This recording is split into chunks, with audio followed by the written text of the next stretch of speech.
So next in the series of our home workouts, it's another 3 blocks of 3 movements. The first one is a movement we have not done before in these workouts. So it's a crossbody single leg RDL. So I'm doing for you here is I'm just kind of, I probably have my stance a tiny bit narrower, or maybe probably is it a Romanian deadlift stance or deadlift stance even here, but I certainly don't want to be too wide here.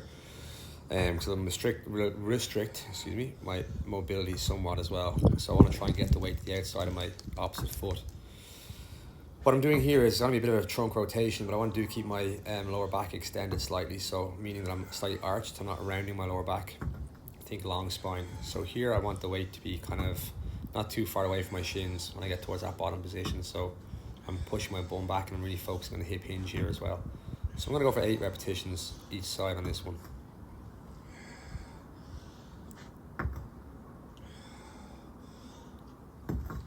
So we're going to continue with the hip hinging theme next. We're going to do the Zercher Goodmornings here. So again, what I want to do is have my feet about hip distance apart.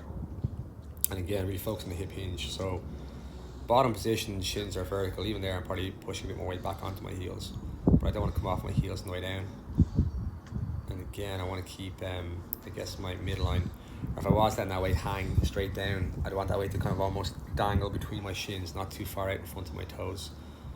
That would give my back a lot more work to do here. So coming up again, I want to release the glutes. I'm not kind of shooting my hips forward. I'm just trying to squeeze my glutes or hips under my shoulders. So 10 repetitions here. And then just for the third piece of this block, the third movement, we're going to do some walkouts. If you want to do some pipe push-up variations or practice here, you can. But I'm just doing this to really kind of give the legs a little bit of a break, but also when I get myself back into that pipe position, I'm getting a little bit of stretch along the posterior chain, along the calves, a bit of hamstrings as well too. So just release things a little bit after the first 2 movements. So we're going to do 3 movements, and this will be block A.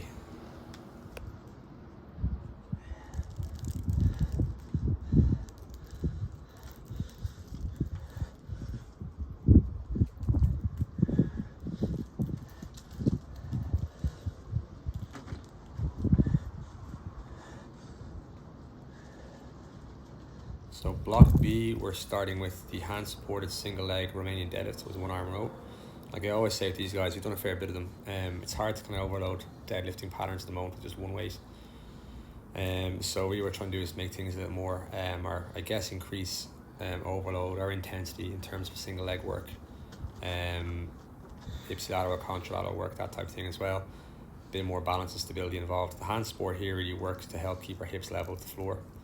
And shoulders level as well. So the row is not going to overload the biceps or the back, but it's to help kind of test our stability a little bit and, you know, our core engagement for this movement. So 10 each side on this one.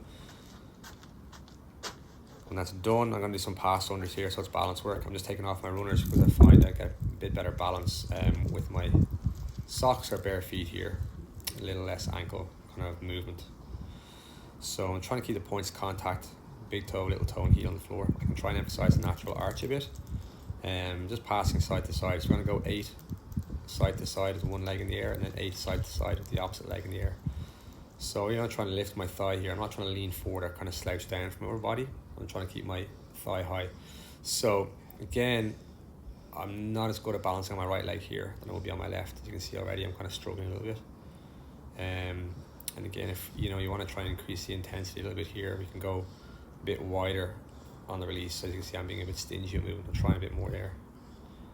I'm going to go for 8 each side on this one.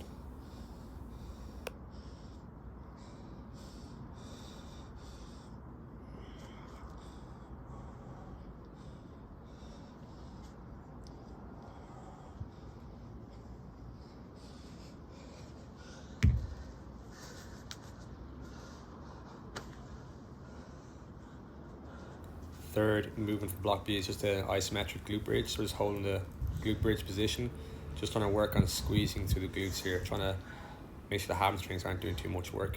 Again, if you want to use a weight across your lap, you can. If you want to use a band around the knees, you can do that too to overload a little bit. But here, I'm just really trying to focus on glute engagement. So a 30-second hold here roughly, and that'll be the end of block B. That's our 3 movements then. We're going to cycle through those for 3 rounds.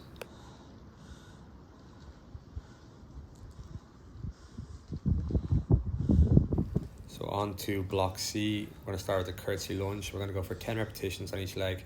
Again, points of contact with that front foot, big toe, little toe, heel. So we're not trying to roll up onto the side of the foot. The knee's coming a little bit outside of my foot in terms of tracking, that's okay. I don't want the knee to cave inward. I'm trying to keep my hips facing forward. Again, I'm not trying to kick off the back leg too much the way up. I'm more about thinking of pulling up with my front leg, trying to just kind of keep the, the majority of the way through the front leg. So we're going to go for 10 each side on this one.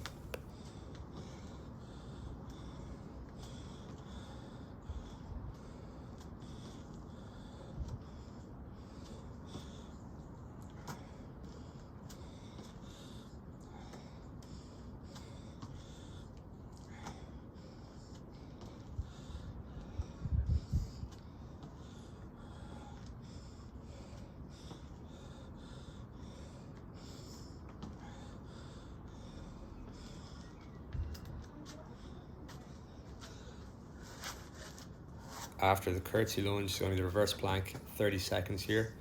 So again, I'm trying to do here to get a bit more stretch across my shoulders, is have my fingers pointing forward, trying to pull my shoulder blades back and down, chest lifted. Glutes active as well, to try and elevate the hips.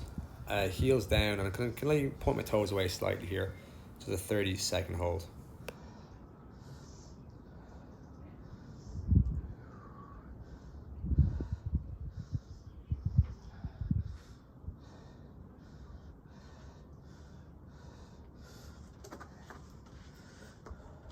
To finish block C, it's just the 90 sliders. Again, make sure there's no pressure or strain on the inside of your knee doing this, so you might decrease the range of movement and go slow. I'm trying to turn my thigh inward, so internal rotation here a little bit, trying to really get the glute firing. 10 repetitions one side, then we're going to do 10 repetitions on the other side. So you might see clearly now in a second, I'm going to change sides here, what I'm trying to achieve for the hip. But again, if you're doing these videos consistently, you would have done these before. So we're lifting the shin off the floor, turning my knee down slightly so my ankle is a bit higher than my knee. And I'm just trying to push back with my heel as well, so flexing my foot slightly. 10 repetitions each side. That's block C, and it's 3 rounds of that then to finish the workout for today.